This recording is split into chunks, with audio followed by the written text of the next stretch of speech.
Hello BookTube. Welcome back to my channel. My name is David, and we are coming back to you on Tag Tuesday with a super special tag. It's one I've been meaning to do for a couple weeks, ever since I first saw it. The original In or Out tag is created by Rick McDonnell, and so I'm going to be doing his 26 prompts answering whether I'm in or out on the topic. And then Steve Donahue added another 20 on top of that. His video went almost 50 minutes in length.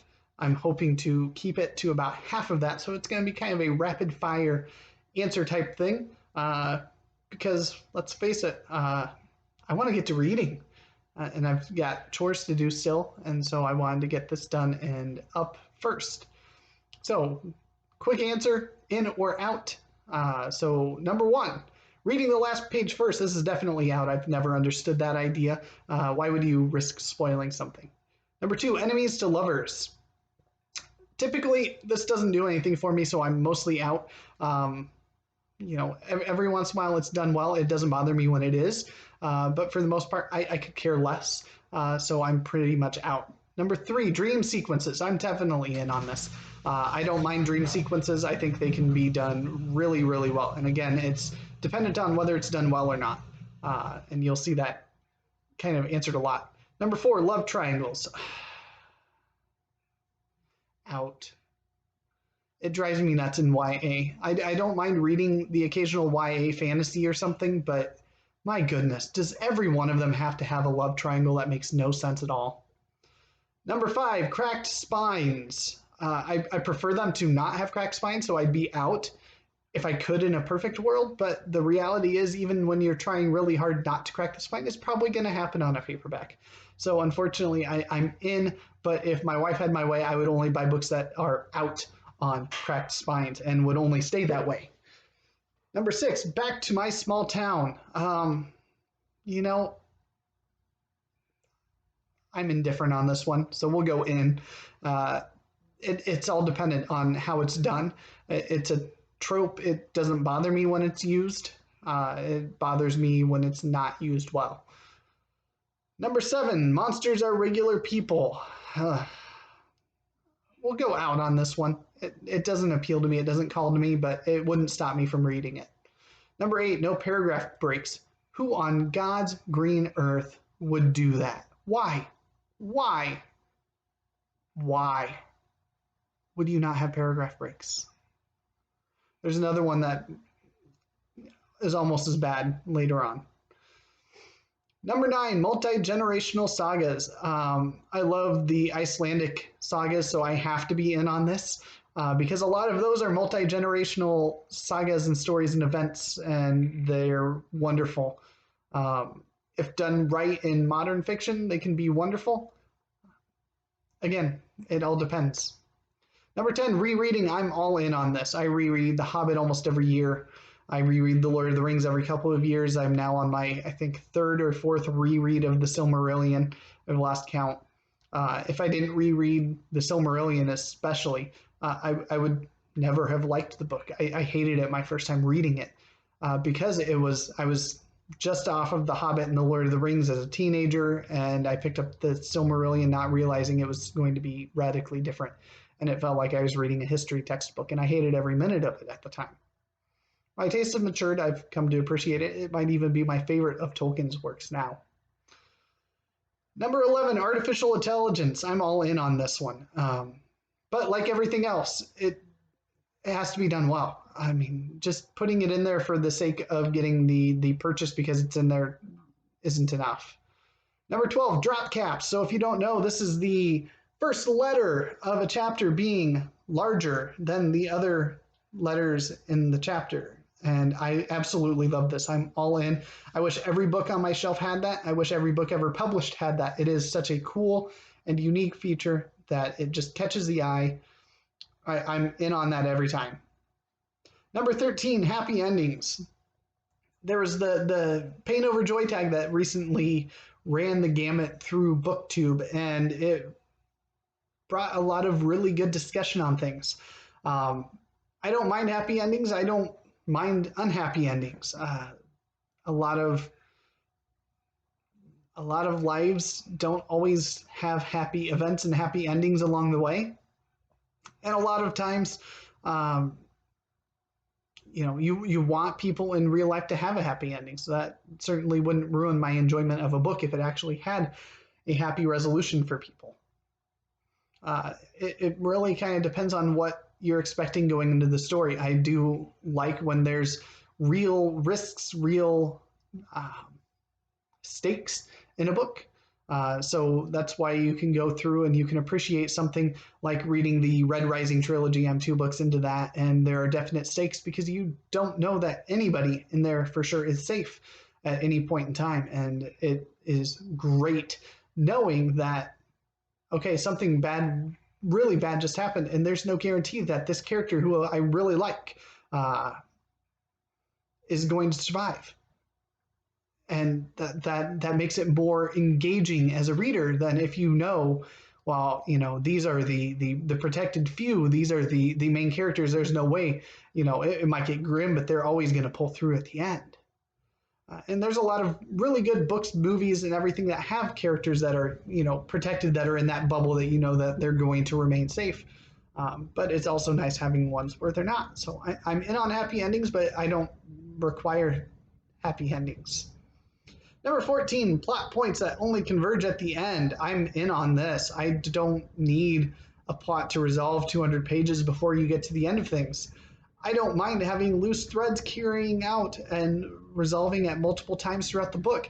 In fact, having more than one plot line that over the course of a book or books is satisfying. You don't want, rarely in life is everything wrapped up in a nice, neat little bow where everything's compartmentalized and you've only got one thing going on that you have to deal with at any one given time, and things will resolve naturally at various times. So it only makes sense that you would have plot points that, resolve at different times, that only come together at the end, things like that. Doesn't bother me at all. Number 15, detailed magic systems. That's why I love Brandon Sanderson readings. I'm there for the magic system. He can write good characters, he can do good world building, but I am all in for the magic system. And so I am in on detailed magic systems. Now, I don't need a big, long diatribe explaining everything about that magic system and all the nuances and the gives and the takes and how it works, and going on for 50 to 100 pages explaining all of that. But little hints of it throughout, and so you learn it as you go through. And Mistborn, The Final Empire, it does it masterfully. You learn little bits over the course of the book, and then in the following books you learn a little bit more about the magic system, and it's done really well. Not to mention that it's just a really good magic system with allomancy. Number 16, classic fantasy races. Why would you not be in on this? And it, like anything else, it's going to depend on how it's used. If they're throwing the classic fantasy races in there just to have the tropey race and the tropey characteristics and the tropey situations, then it's going to get old fast and you're going to be bored with it. But if they're doing interesting things, if they're doing it fun, if they're doing it well, in all the time, always. Number 17, unreliable narrators. I could give or take on this one. We'll go with out, because that's just not really what I desire in a book.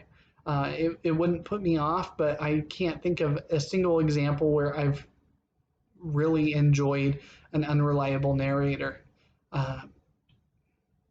It poses an interesting dilemma to the reader as to what they can trust and what they can't, but most of the time I don't know that it's done extremely well, because it requires a certain amount of disbelief and skepticism to hold and to trust whether or not what's being said is actually what is going on.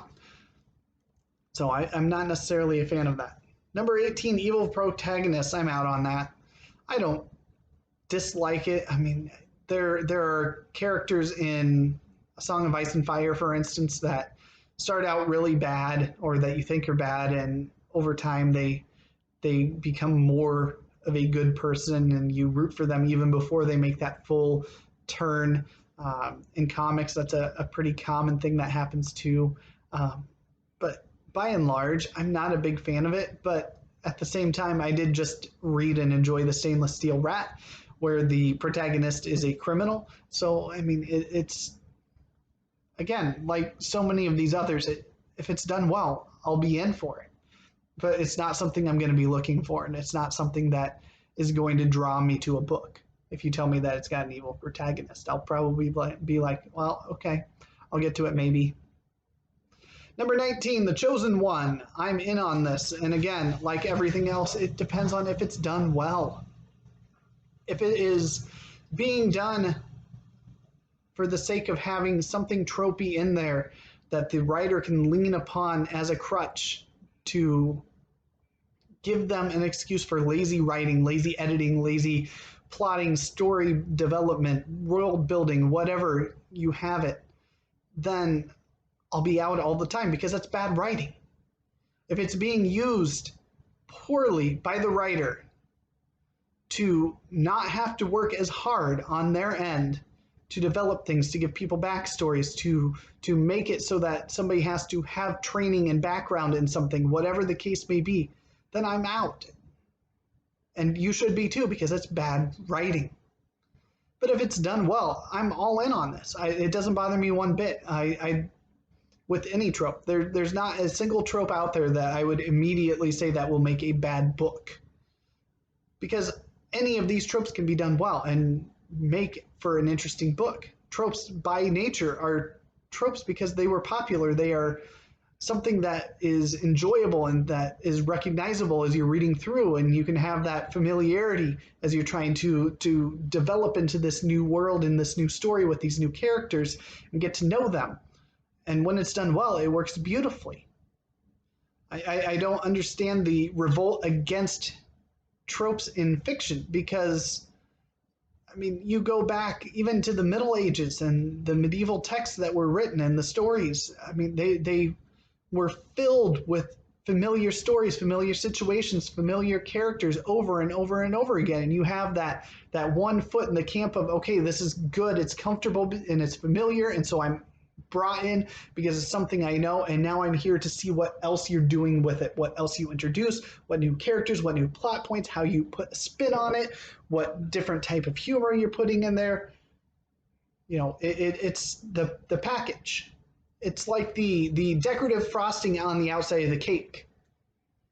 It doesn't matter how pretty that cake looks. If it tastes rotten on the inside, you're not going to want to eat that cake. At least not past that first bite or two. I don't understand the resistance to things like Chosen One. Well, I'll never read anything with that. That's just a bad trope. That's overdone. Well, no, it's not. It's, you just need to read ones that don't use it as a crutch and are lazy about it. Number 20, when the protagonist dies. I can't think of many, if any, offhand where the true protagonist, the main protagonist, if you have a first person or something that centers around one person where they die in the middle of a series or a book. But that would be really interesting if it's done well. If you have a set of main characters, for instance, take The Wheel of Time, because a lot of people are rereading or reading The Wheel of Time right now. And you've got the three main characters. You've got Matt and Perrin and Rand. And you expect from the get-go, by the time the first book is done and you've established that these three are your central characters and these are the ones that are getting the bulk of the POVs, that they're going to be safe. And so you know that no matter how bad it gets, they're going to be safe.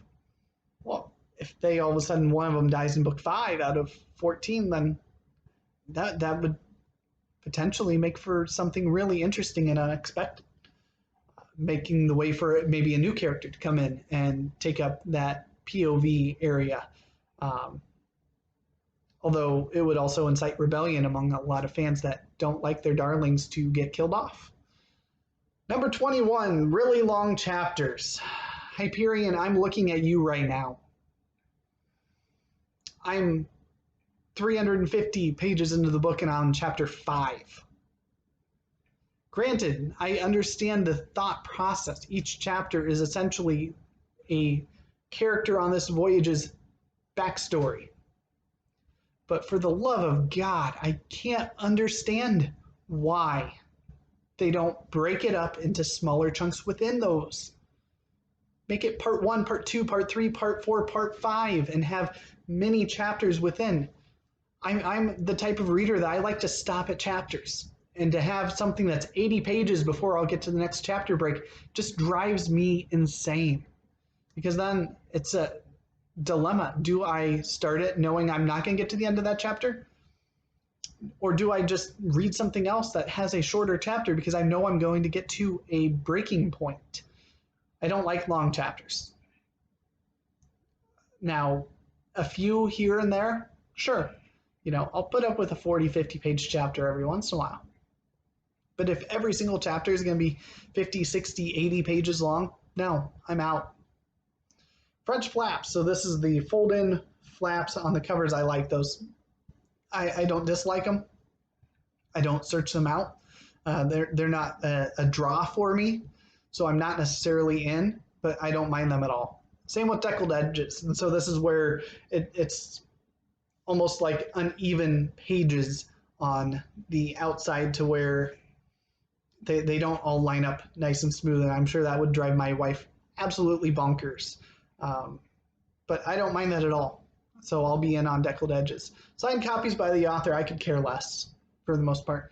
I don't go into collector mode on things. There's very few things that, I want to cultivate an ideal library, but having something signed is not part of that ideal. Dog earring pages. So folding over the corners of the page. For a long time I was out on this. I found that I'm actually getting in on it on things like my Silmarillion.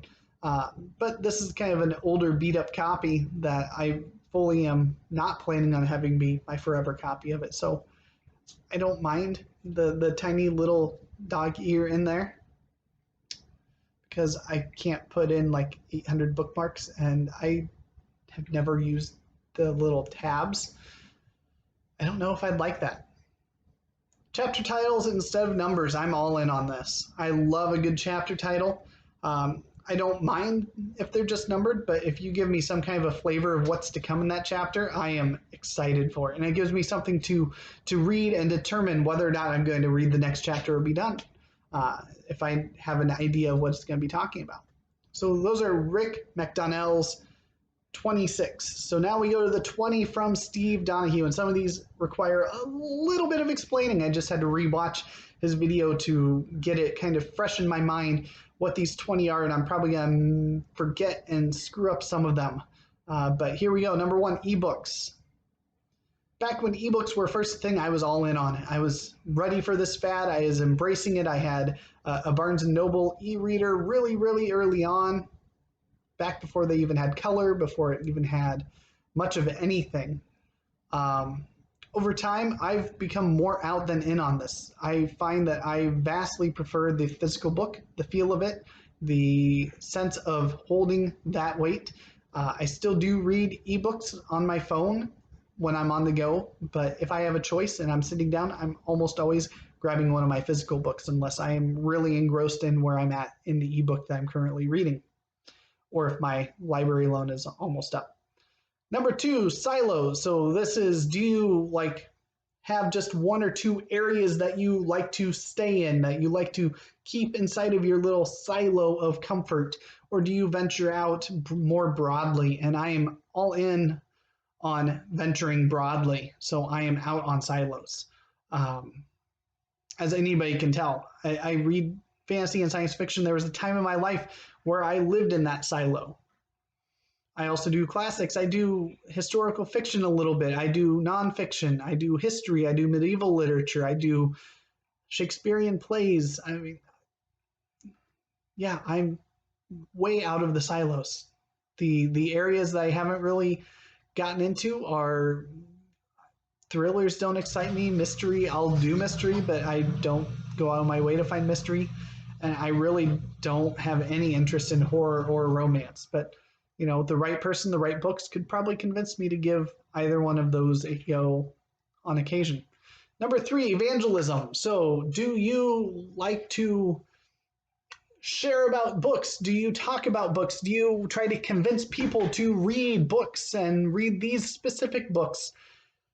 And there was a time not too long ago where I was out on this, but almost all my life I've been in, and I'm back being in on this.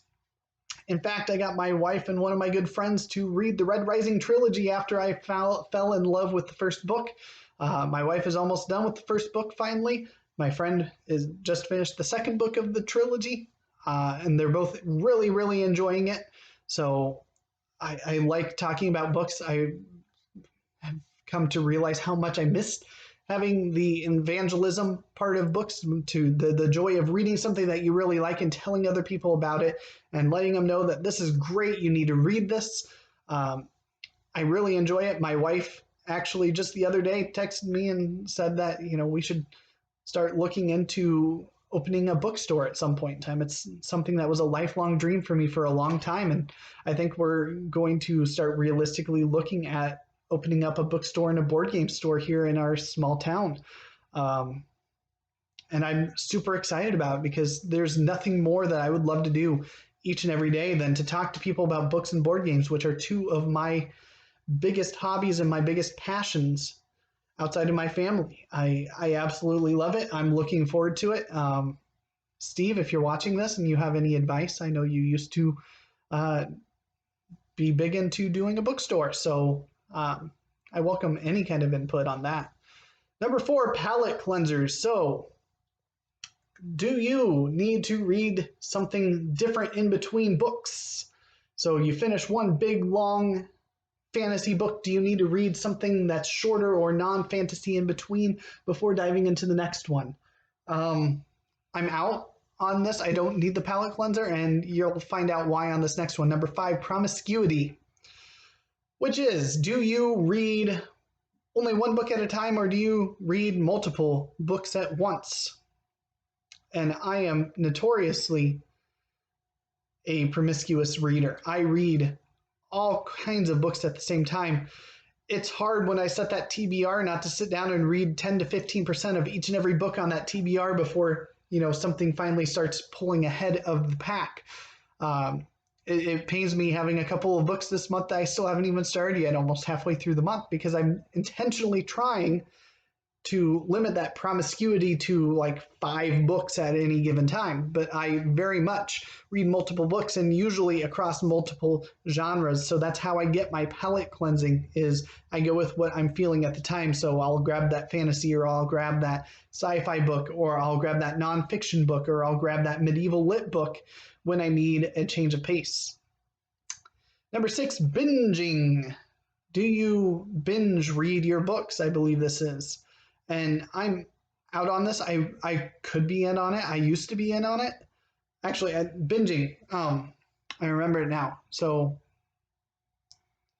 not just pushing through a book, but you find that book and you go and you read that entire series. So you read book 1 and do you go and immediately get the next 3 books, 5 books, whatever's in that series, and go through that whole series. And I should be a binging reader. I should be in on this, but I'm not. I've read an embarrassing number of books 1 or books 2s in series and haven't gotten back around to them. And by the time I get back around to some of them, I'll be due for a reread of that book 1. But there's no good way of getting well-versed with a variety of authors other than to kind of put down your blinders and ignore everything else at times, other than trying to read across authors. And that's the stage where I'm at the moment. There have been some notable exceptions. A couple of years ago, went through all of the Wheel of Time. And just last year, I went through everything Brandon Sanderson, almost. But by and large, I don't binge. Number 7, completism. So in addition to binging, the idea of, going through that whole series, do you, when you read a book that you love, go and read everything by that author? And for the most part, I'm out on this as well. Again, some notable exceptions. And there are some notable exceptions that I still am working on. I'm trying to read and get everything by J.R.R. Tolkien because I absolutely love his works. I read most of everything that Sanderson wrote last year because I really enjoyed diving into the entirety of the Cosmere in anticipation of Rhythm of War getting released and wanted to get that all under my belt before reading that book. But for the most part, I don't do completism either. Number 8, McCarthyisms. So, do you, when you read an author or hear about an author, go and look at their backlog of social media posts or their news articles about them to see whether or not they align with your thoughts, your beliefs, with what you as a person want them to uphold for their values? And I don't understand this, how you could be in on McCarthyism. It doesn't matter what they've said, what they've voiced, how they vocalize things. By and large, that doesn't influence the book. That doesn't influence my opinion on the book that I'm going to be reading. Will some of the things make me less likely to read their books or support them as an author? Sure, but I'm not going to go and seek those out.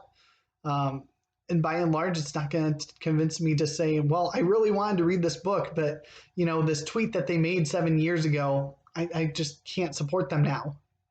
Especially since most of my books that I buy used, so it's not like they're getting a cut of that sale anyway if I go and get their books.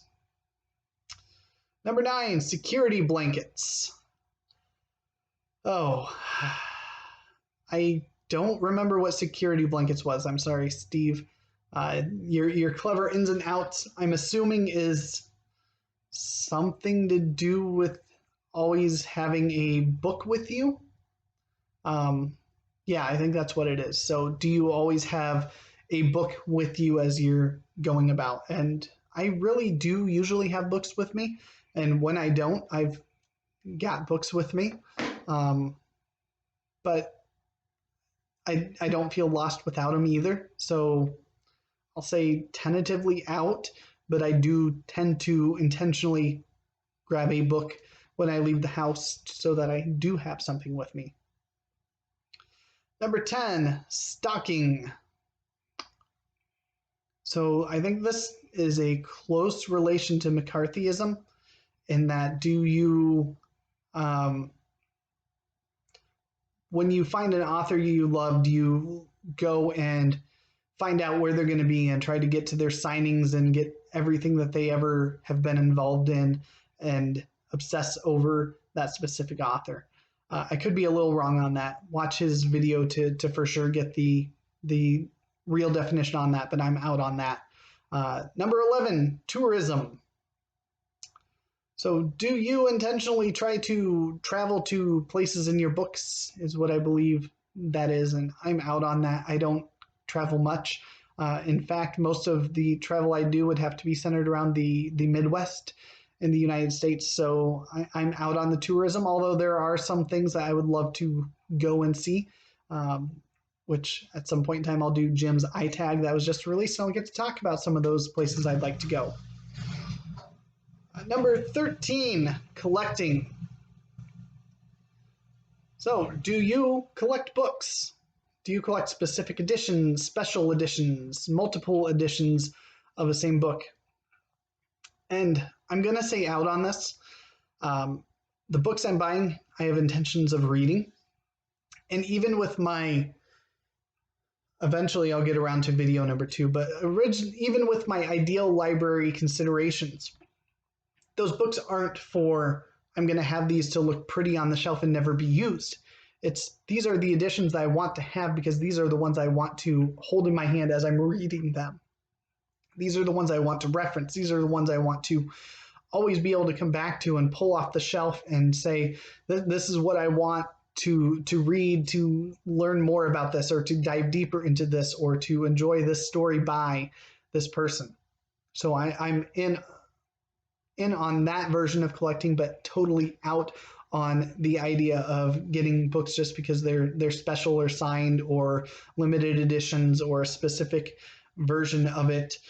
Multiple translations is a different bucket in my book because the translator and how they interact with the text can drastically change the meaning of a book and how you read, interpret, interact with that text.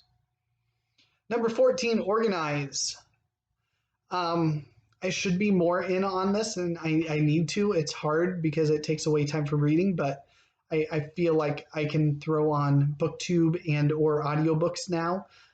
So I should become a little bit more in on organizing, and now I've got a couple more books that I need to fit in to someplace.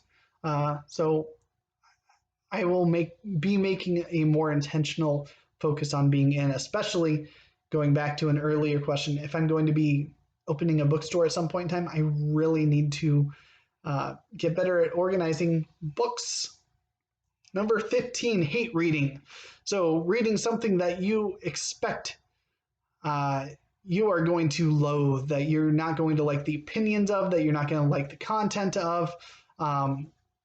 Generally, I'm not in on that. I'm out on hate reading. Life's too short. I don't read often enough. I don't read widely enough yet to do that.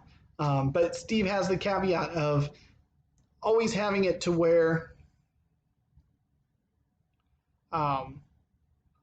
you have the opportunity of having your mind change. If you're just hate reading out of spite, out of I'm going to just load this, I'm not going to agree with anything in here, and I'm just going to let it all just bounce right off of me, that's not the type of hate reading that he's going after here. Number 16, annotating. For myself, I'm out. I don't have enough time. I'd like to do more annotating. It's something that's always been difficult for me to underline, highlight, dog ear, annotate in my books. It's something that I'm trying to break, especially with some of the texts I want to be reading. I want to be able to slow down and take those notes.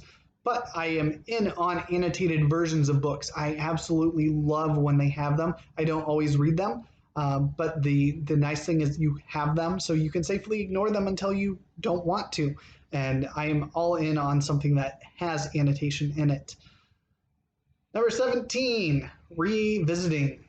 And so this is reading an author or a book that you disliked or that you loved with the intention of seeing if your opinions have changed over time on it. And this is something that I'm going to be more in on. I need to go back and revisit some of the classics from high school that I absolutely loathed. Grapes of Wrath, I'm looking at you, to see if I still don't like him, or if it was just I wasn't at the right time in my life and the right mindset to read and enjoy that book. Number 18, overdosing. I think this is, do you read until you are kind of like a binging idea? It's what I thought binging was about. Do you overdose on your reading? Do you read until unhealthy amounts of time have passed when you go to sit down? So you sit down and say, okay, I'm going to read for half an hour, and then 5 hours later, you close that book and holy cow, what just happened? When I was younger, I would be all in on this. I have too many responsibilities. I have too young of a family. I have a loving wife and everything that I've got to take care of. I've got multiple jobs that I work. I can't be in on this most of the time. And even when I'm really engrossed in a book, I find that I just need to stop every once in a while. I have a hard time staying up super late reading anymore. So I used to be in, but now I'm out. So I've got 2 more. Thank you for bearing with me. I'm going to have a very quick wrap up. Number 19, sub-vocalizing. So this is reading something and voicing the words in your head at the same speed that you would be saying them out loud.